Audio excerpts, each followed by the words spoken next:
زمونږ مدرسې سره خوا کې یو هلک چرس خرڅول چې چرس یې خرڅول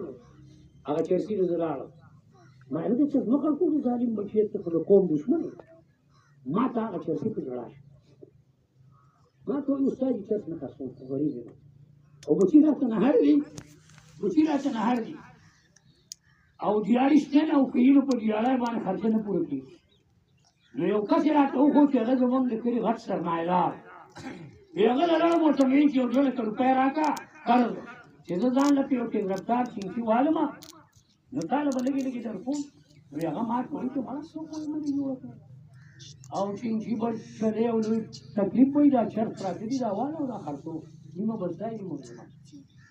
وی دا آسان کار دی ګټه هم پکې دی غوږ شو ما ته وایي ما له یو